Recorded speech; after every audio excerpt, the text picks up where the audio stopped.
Halo, welcome back to my channel.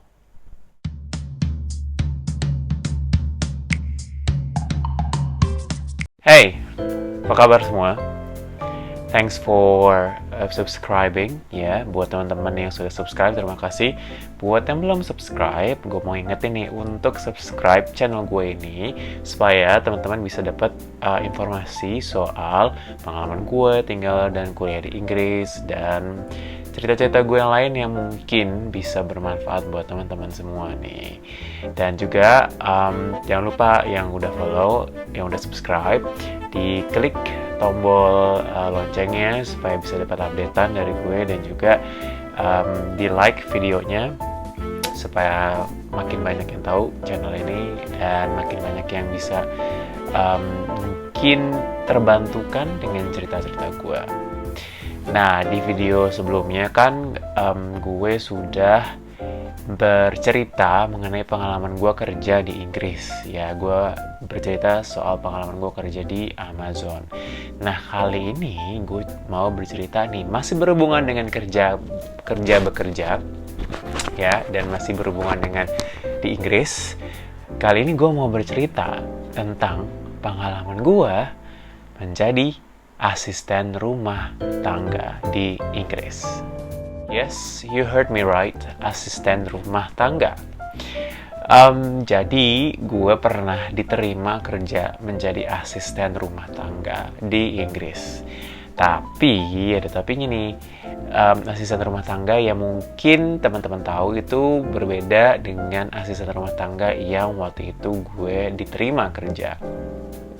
Jadi asisten rumah tangga yang gue maksud di sini tuh lebih kayak, kalau dalam bahasa Inggris tuh dibilangnya caretaker ya. Jadi seperti kayak nurse, kayak perawat gitu ya, tapi tidak ada background kesehatan ya. Jadi bukan nakes, melainkan dia kayak membantu kehidupan seseorang.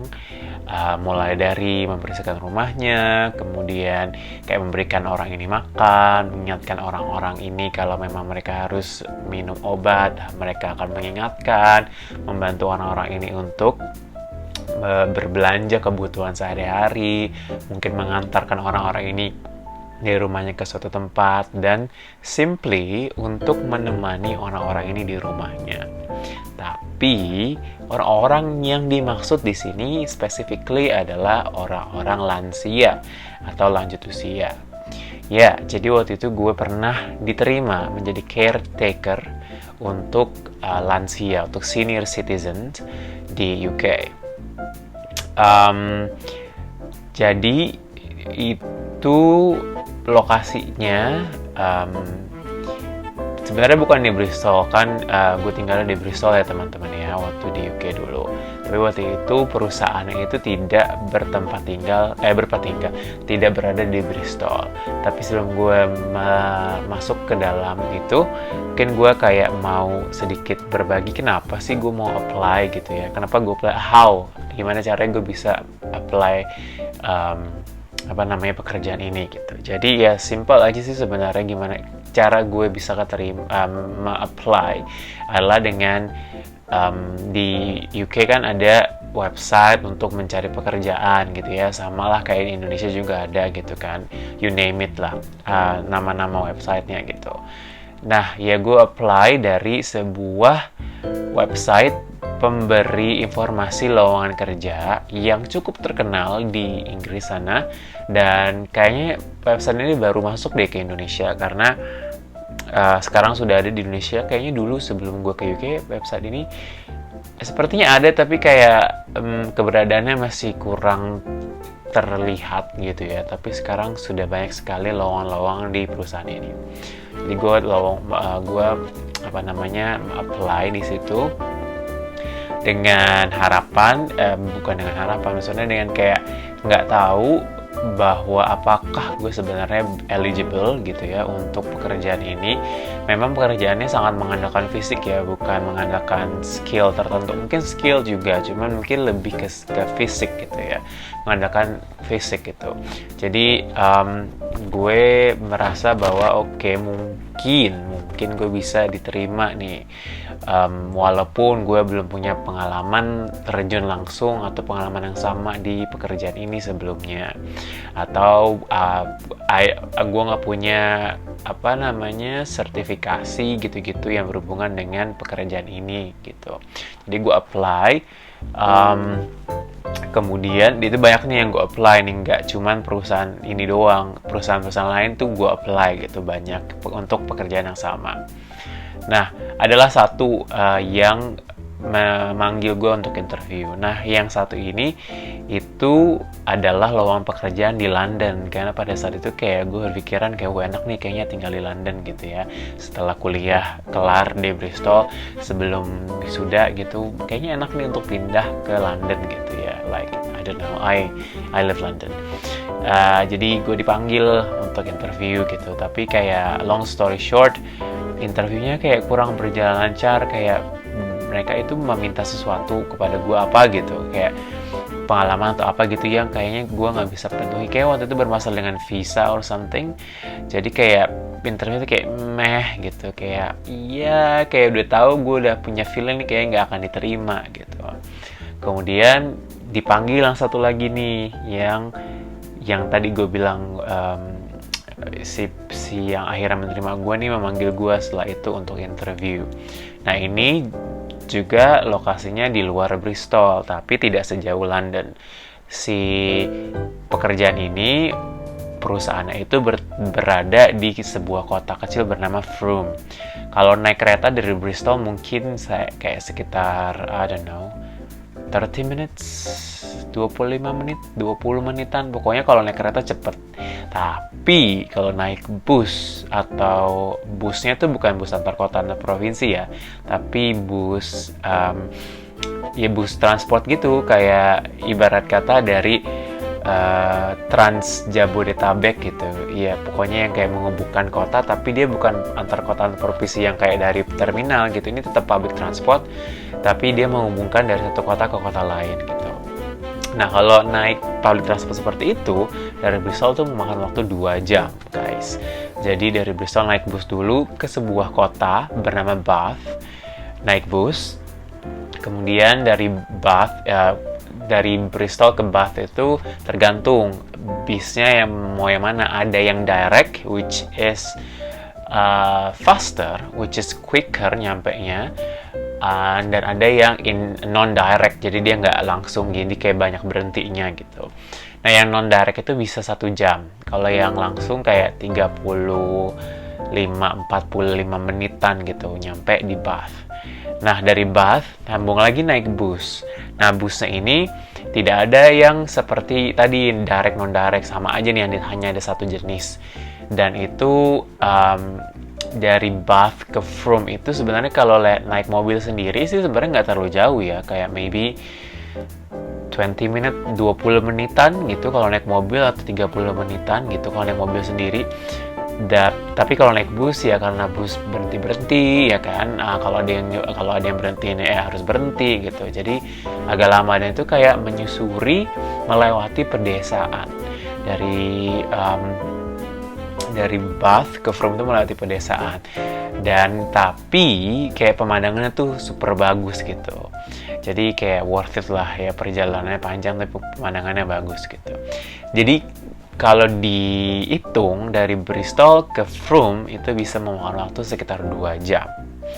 Sebenarnya untuk orang Jakarta kayak gue, pergi ke tempat kerja dari rumah itu selama 2 jam atau lebih, itu pulang pergi ya. Misalnya pergi 2 jam, pulang 2 jam, itu bukan hal suatu yang baru, bukan suatu hal yang luar biasa. Itu kayak udah biasa hari-hari. Tapi kayak kalau lu di sebuah negara yang nggak mengenal macet, terus lu harus kerja di beda kota dan memakan waktu selama itu ngerasanya tetap kayak lama dan kayak capek gitu. Nah, akhirnya gue dipanggil lah ya untuk interview sama, I think kayak itu dia branch manager gitu lah dari si perusahaan itu gitu. Interview tuh berjalan lancar sih, kayak ditanyain lo S2-nya kan, lo kan udah S2, S1 S2-nya tuh jurusannya begini-begini, kok lo mau sih ngelamar untuk pekerjaan seperti ini gitu. Dan dia ya gue bilang ya I mean like I like to help ya, gue bilang gue suka membantu dan sudah sering sekali ikut volunteering yang walaupun tidak serupa tapi tidak sama tapi serupa gitu. Kayak gue juga pernah volunteer di rumah shelter buat homeless di Bristol, yang bantu-bantu homeless itu. So I would say like it's in my blood like to help people. So yeah, I told her about that's the reason. And then pada saat itu juga si ibu ini, sebenarnya belum ibu-ibu si mbak ini akhirnya mengasih tahu kerjanya tuh gimana. Jadi yang untuk posisi gue itu adalah posisi yang asisten yang harus nginap di rumah si klien. Kliennya adalah lansia seperti tadi yang gue bilang.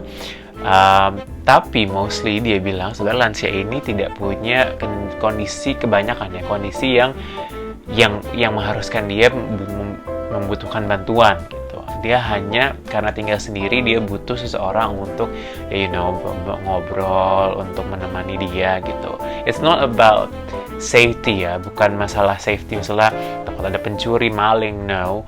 I mean UK is relatively safe. Tapi kayak gimana sih kalau udah tua, hidup sendirian, anak di mana gitu kan. Jadi kayak butuh orang untuk ngobrol gitu.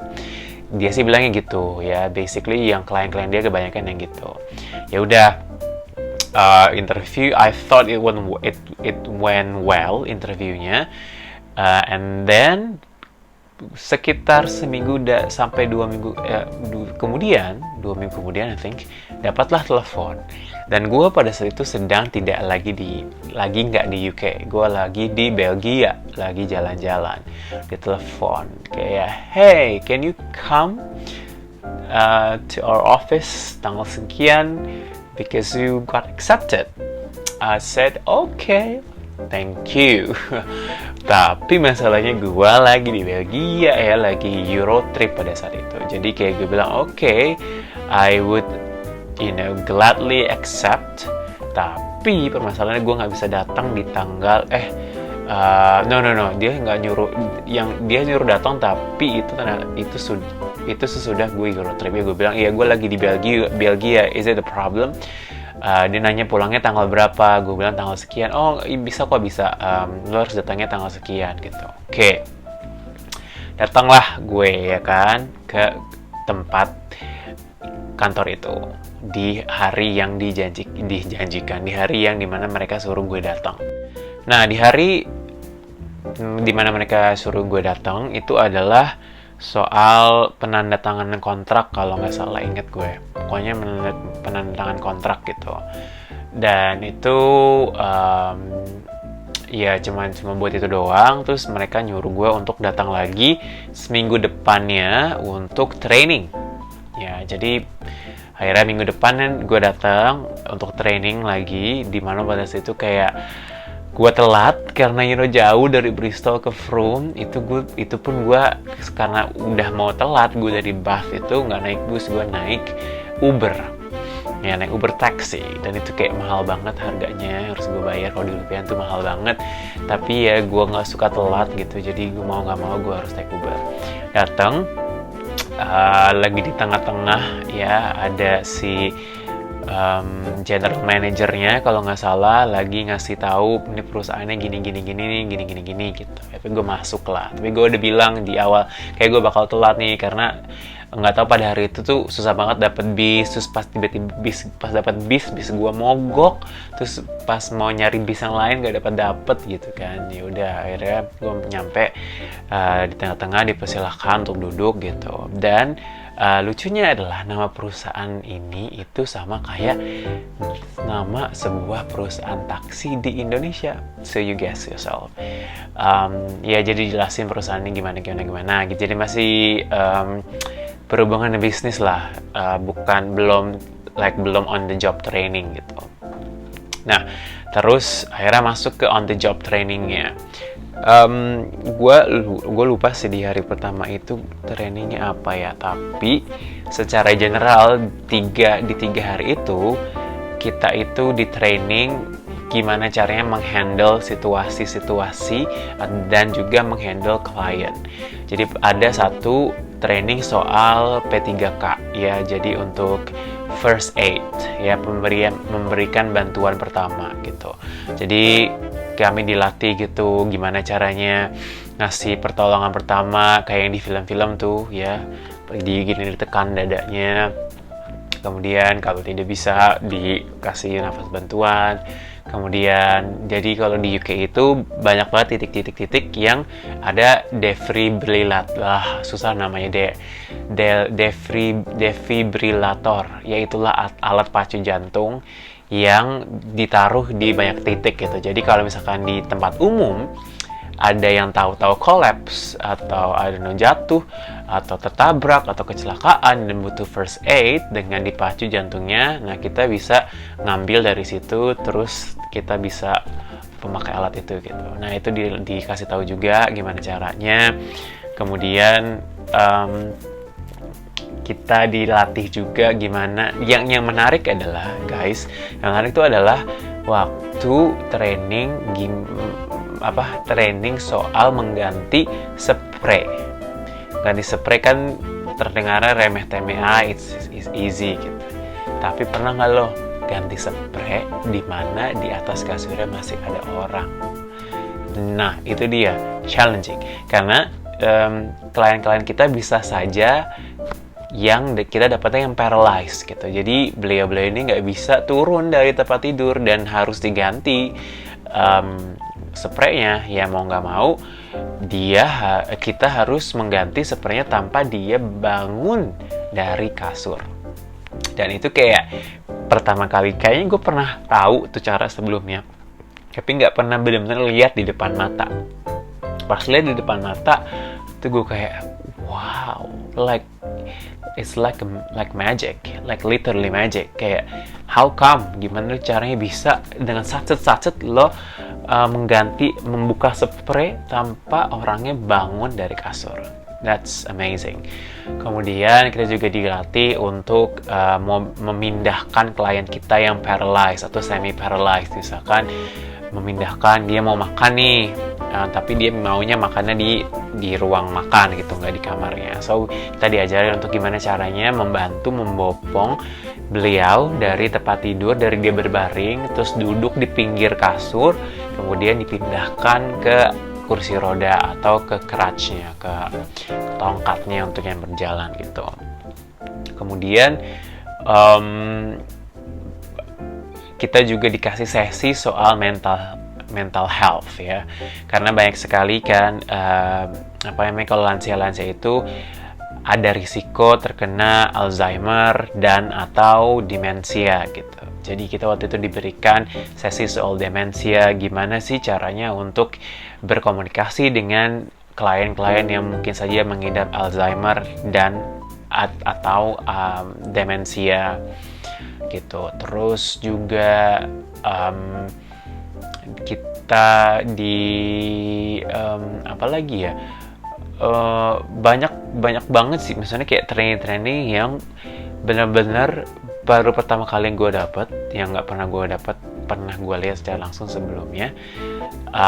Itu gue dapet di situ, dan menurut gue itu sangat berguna sih untuk sehari-hari gitu ya. Kita yang mungkin punya orang tua, mungkin teman-teman punya orang tua yang sedang sakit, yang tidak bisa turun dari tempat tidur, dan itu kayak berguna banget untuk skill sehari-hari kita gitu. Dan kita sebagai asisten itu dikasih seragamnya itu warnanya sesuai warna perusahaan, sesuai nama perusahaan dan sesuai nama dari perusahaan tersebut gitu. Dan so we have to wear it every time we work. Setiap kali kerja kita harus pakai itu. And then yang kayak pada saat itu setelah di training gue tuh ngerasa kayak I couldn't wait gitu, kayak nggak sabar untuk kerja gitu, karena kerjaannya itu kayak yang gue harus stay di rumahnya gitu kan. Jadi kayak I don't know, I always find rumah orang lain tuh fascinating. I don't know, kayak I like to visit someone else's house. Kayak I don't know, it feels more comfortable sometimes rumah orang lain dibanding rumah sendiri. So yeah, the idea of, you know, staying at someone's house and then, you know, you work there, it's just like, I don't know, I like the idea. So I cannot wait. Terus kayak mereka juga, karena gue nginap gitu kan, terus misalkan bisa saja nanti kayak mereka membutuhkan gue, si klien ini, untuk kayak berbelanja atau ngebelikan mereka, membelikan mereka belanjaan kayak groceries atau kayak makanan sehari-hari. Nah, makanya gue ditanya waktu itu punya SIM atau enggak gitu ya. Gue bilang gue punya SIM internasional, so I can use it. So ya, gue juga itu nggak sabar untuk kayak, you know, going around atau go somewhere with using someone's car. Dan apa namanya, yang menarik lagi, yang membuat gue kayak nggak sabar untuk kerja pada saat itu adalah wilayah penempatannya. Jadi kantor itu kan di Frome, tapi sebenarnya wilayah cakupannya itu kayak ada di Inggris bawah gitu ya. Jadi dekat-dekat Bristol, tapi nggak dekat banget, pokoknya di Bristol kind of southwest gitu. Terus ada di area dimana itu deket laut gitu, deket pantai gitu. Jadi gue kayak excited, kayak gue membayangkan, wah gimana ya kalau dapat klien yang rumahnya langsung menghadap ke pantai, and then I have to stay there. Dan stay-nya itu bisa kayak more than 1 week, bisa 2 minggu, bisa sebulan, 2 bulan, tergantung permintaan dari kliennya gitu. Tapi nggak selamanya ya, nggak kayak ART di Indonesia. Ini kayak memang ART-nya bukan yang ini benar-benar assisting ya, bukan ART kayak di Indonesia yang mengerjakan semua hal gitu. Jadi I wouldn't gue nggak akan ngepel, gue nggak akan nyapu, tapi benar-benar fokusnya ke si klien itu, kebutuhan si klien ya, bukan kebutuhan rumahnya, kebutuhan si klien gitu. Jadi kayak gue nggak sabar, aduh enak kali ya bisa kalau punya klien rumahnya menghadap ke pantai gitu. And then atau yang rumahnya di daerah pedesaan yang masih asri, kan di Inggris banyak banget tuh pedesaan yang masih asri, yang udaranya masih segar, masih banyak hijau-hijaunya, banyak hewan ternak kayak gitu tuh, kayak kayaknya enak ya bisa tinggal di pedesaan seperti itu. Jadi kayak walaupun pekerjaan seperti itu, tapi gue kayak ngerasa I really wanted it gitu, karena faktor-faktor tadi gitu. Nah, tapi pada saat selesai training, gue nggak langsung ditempatin kerja, karena ternyata pada saat itu lagi nggak ada klien yang minta asisten yang harus nginep. Jadi didahulin lah teman-teman gue yang asisten yang bukan nginep gitu. Jadi pada saat itu dibilang, oke, lo shadowing dulu ya, kayak ikutin pegawai baru lainnya, lo lihat apa yang mereka lakukan gitu. Nah, gue agak concern pada saat itu, agak khawatir. Kenapa? Karena itu udah mau masa-masa dimana uang bulanan besok tuh udah mau berhenti gitu. Jadi kayak I really needed money gitu kan. Lagi habis Euro trip gitu, duitnya udah enggak juga sih, tapi maksudnya kayak, you know, I spend money. So ketar-ketir juga pada saat itu, kayak pengen ngebujuk, bukan ngebujuk, mau kayak begging gitu, kapan, ayo dong please, I need money gitu. Tapi alhamdulillahnya tiba-tiba Amazon memanggil lagi setelah sekian lama gue digantungin. Akhirnya gue dipanggil untuk day zero ya, untuk kerja ya. Kalau masih ingat di video selanjutnya di video sebelumnya gue bercerita tentang day zero dan hari-hari pertama di Amazon itu pada saat itu. Ya, jadi karena akhirnya Amazon sudah tidak menggantungi gue lagi, akhirnya gue sudah resmi diterima oleh Amazon. Akhirnya gue menanggalkan, akhirnya gue tidak jadilah menjadi asisten rumah tangga itu, walaupun gue sudah sign kontrak. Tapi ya gue belum kerjain apa-apa, dan untungnya mereka tidak seribet itu. Kayak gue bilang, ya adalah yang gue bilang, tapi gue bilang pokoknya gue gak bisa kerja sama mereka gitu. Jadi akhirnya gue kerja di Amazon gitu. Padahal pengen banget sebenarnya kerja di seperti gitu, asisten rumah tangga itu atau caretaker. Pengen ngerasain gimana rasanya jadi mbak-mbak atau asisten rumah tangga di Indonesia yang kerja di rumah-rumah teman-teman di rumah gue sendiri yang suka kita repotin setiap hari, ya, yang hal-hal kecil suka kita minta mereka untuk melakukannya gitu. Pengen ngerasain gitu biar makin tumbuh rasa empati, supaya kayak gak dikit-dikit nyuruh mereka gitu. Kalau emang bisa ngerjain sendiri, why not gitu kan. Dan juga ya pengen nge-apply itu juga karena pada saat itu ngelihat gajinya lumayan cuy, gajinya lumayan. Terus ya lo nggak perlu commute gitu ya. Kalau untuk posisi gue ya, gue harus stay di rumahnya dia gitu. Walaupun mungkin nggak enaknya adalah ya you stay in stranger's house, ya lo nggak tahu kepribadiannya gimana. Walaupun kayaknya sih kayak ada screeningnya dulu untuk klien, jadi kliennya nggak akan aneh-aneh sebenarnya, tapi who knows ya. Yang bahaya, bukan bahaya sih, yang agak challenging adalah, makanya tadi kenapa kita dapat sesi soal demensia, karena lansia-lansia dengan demensia itu kadang-kadang bisa jadi bukan defensif, dia jadi bisa sangat aktif, jadi sangat ofensif ya, jadi bisa menyakiti dirinya dan orang di sekelilingnya gitu. Jadi itu mungkin keenaknya gitu ya. Tapi I don't know, I just like yang gue bilang sebelumnya, I just like the idea of staying in someone else's house. Dan apalagi kalau dapat rumahnya yang bagus, yang di pedesaan gitu, yang suasananya masih asri, atau di pinggir pantai. Siapa sih yang nggak mau, dan digaji lagi, dibayar ya. Tapi untungnya ya nggak jadi kerja di situ, karena ada satu hal yang gue takutkan.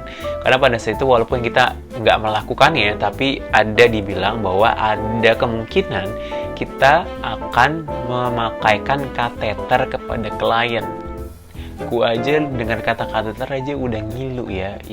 Do you know kateter? I bet you know ya. Kateter adalah alat bantu untuk untuk buang air kecil. So kalau dibilang membantu memasukkan kateter, it means I have to kliennya both man and woman. I have to. It's not about dealing with genitalia, bukan masalah genitalianya, tapi squeamishnya itu gue yang squeamishnya kayak harus masukin. No. So but I mean kalau ada kesempatan lagi mungkin gue pengen coba lagi sih untuk akhirnya kerja jadi caretaker, dan I don't know, membantu orang, apalagi lansia-lansia gitu. Karena ya lansia di sana sebenarnya kasihan sih menurut gue, kayak mereka masih banyak yang kerja, mereka banyak yang tinggal sendiri. Dan yang gue dengar adalah lansia-lansia itu tuh dalam seminggu ngomong sama orang tuh paling bisa dihitung jari, mungkin ngomong sama orang lain ya. Jadi untuk itu kenapa kalau di sana lansia-lansia itu ketika belanja ke supermarket, mereka bisa sangat chatty, sangat talkative, sangat open untuk berbicara dengan orang lain, terutama kasir, karena mereka tinggal sendiri dan gak ada temen yang diajak ngobrol. Sedih kan? Jadi kayak that's why I wanted to apply, because I wanted to help, and also the money was good. So jadi kalau bisa dikasih kesempatan di masa depan, gue mungkin mau untuk kerja jadi asisten rumah tangga atau caretaker untuk lansia. Oke, sekian dulu episode kali ini soal cerita gue menjadi asisten rumah tangga atau caretaker di Inggris.